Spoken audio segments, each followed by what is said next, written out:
Salam jumpa lagi Bapak Ibu Saudara-saudariku yang dikasihi Tuhan. Kita memasuki hari baru Selasa 11 Februari 2025, pekan biasa yang kelima.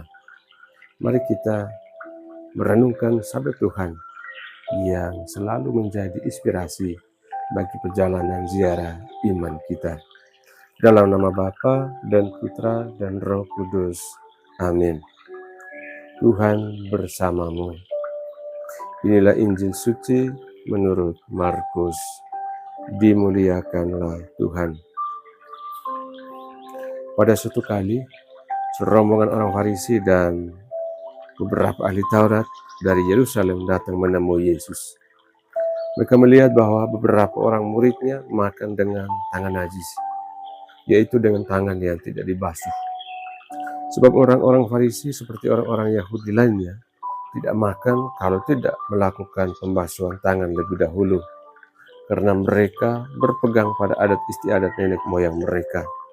Dan kalau pulang dari pasar, mereka juga tidak makan kalau tidak lebih dahulu membersihkan dirinya.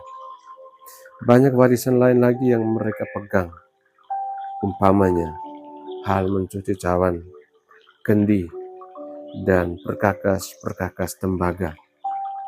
Karena itu orang-orang Farisi dan ahli-ahli Taurat bertanya kepada Yesus, "Mengapa murid-muridmu tidak hidup menurut adat istiadat nenek moyang kita, tetapi makan dengan tangan najis?" Jawabnya kepada mereka, "Benarlah nubuat Yesaya tentang kamu, hai orang-orang munafik. Sebab ada tertulis, bangsa ini memuliakan aku dengan bibirnya, padahal hatinya jauh daripadaku. Percuma mereka beribadah kepadaku, sedangkan ajaran yang mereka ajarkan ialah perintah manusia. Perintah Allah kamu abaikan untuk berpegang pada adat istiadat manusia." Yesus berkata pula kepada mereka, Sungguh pandai kamu mengesampingkan perintah Allah, supaya kamu dapat memelihara adat istiadatmu sendiri. Karena Musa telah berkata, hormatilah ayahmu dan ibumu, dan siapa yang mengutuki ayahnya atau ibunya harus mati. Tetapi kamu berkata, kalau seorang berkata kepada bapaknya atau ibunya, apa yang ada padaku yang dapat digunakan untuk pemeliharaanmu sudah digunakan untuk korban, yaitu persembahan kepada Allah, maka kamu tidak membiarkannya lagi berbuat sesuatu pun untuk bapaknya atau ibunya. Dengan demikian firman Allah kamu nyatakan tidak berlaku demi adat istiadat yang kamu ikuti itu. Dan banyak hal lain seperti itu yang kamu lakukan. Demikianlah sabda Tuhan. Terpujilah Kristus. Bapak Ibu, saudara-saudariku, orang muda serta anak-anak yang dikasihi Tuhan. Hari ini, hari Selasa, bacaan pertama yang tidak dibacakan pada kesempatan ini, tapi wajib dibacakan bila kita merayakan Ekaristi, mengisahkan tentang penciptaan manusia sebagai puncak dari karya Allah. Setelah menciptakan segala sesuatu, yaitu langit, bumi, laut, tumbuhan, binatang, akhirnya Tuhan juga menciptakan manusia menurut gambar dan rupa Tuhan sendiri. Manusia diberi tugas untuk mengelola ciptaan dengan penuh tanggung jawab. Kita manusia bukan sekedar makhluk ciptaan, tetapi kita adalah mitra Allah, teman kerja Tuhan dalam menjaga dunia ini. Lalu dalam bacaan Injil hari ini, Yesus mengkritik orang-orang Farisi dan ahli-ahli Taurat yang terlalu sibuk dengan aturan lahiriah, tetapi melupakan hati mereka sendiri. Mereka lebih mementingkan tradisi manusia dibandingkan dengan hukum kasih Tuhan. Yesus menegaskan bahwa yang terpenting bukan sekadar aturan, tetapi sikap hati yang tulus dalam mengasihi Tuhan dan sesama. Bapak Ibu, saudara-saudariku serta anak-anak dan orang muda yang dikasihi Tuhan. kita ingat kembali kisah penciptaan, bahwa ketika Allah menciptakan manusia, Dia menciptakan kita dengan maksud yang mulia, yaitu untuk mencintai dan merawat ciptaannya, termasuk sesama kita manusia. Namun seringkali manusia justru lebih sibuk dengan aturan-aturan buatan sendiri. Ia membuat mereka jauh dari kasih Tuhan. Kita mungkin merasa bahwa menjadi orang Katolik yang baik berarti hanya mengikuti aturan seperti pergi ke gereja setiap minggu, berdoa rosario, atau malam wajib, atau melakukan puasa.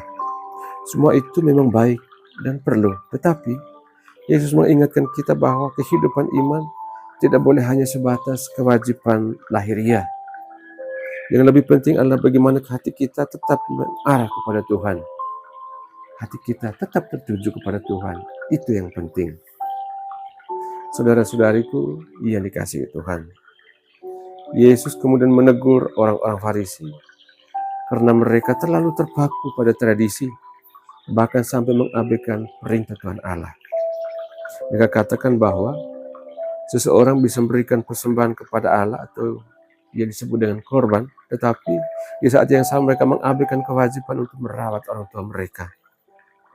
Ini mau mengingatkan kita untuk tidak menjadikan hukum dan tradisi sebagai alasan untuk mengabaikan kasih.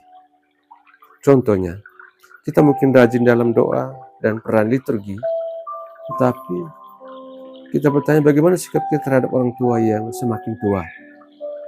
Apakah kita sudah cukup merawat mereka dengan kasih? Dalam kehidupan sehari-hari, kita juga bisa bertanya kepada diri kita sendiri.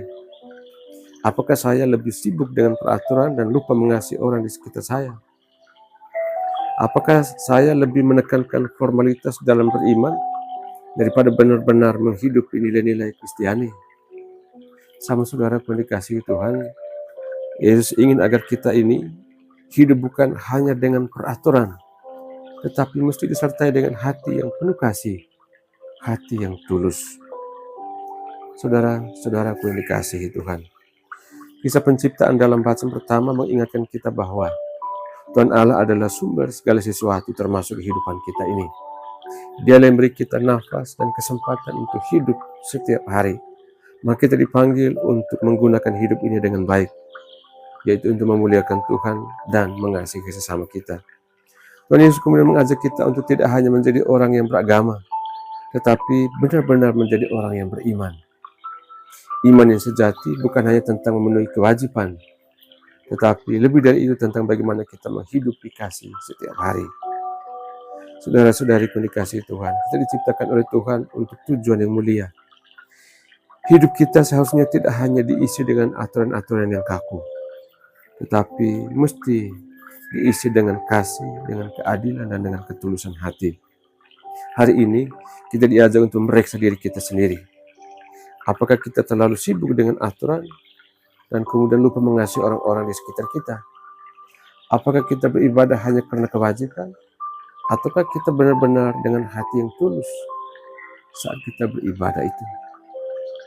Mari kita belajar untuk menghidupi iman dengan cinta yang sejati, agar hidup kita benar-benar menjadi cerminan dari kasih Tuhan sendiri.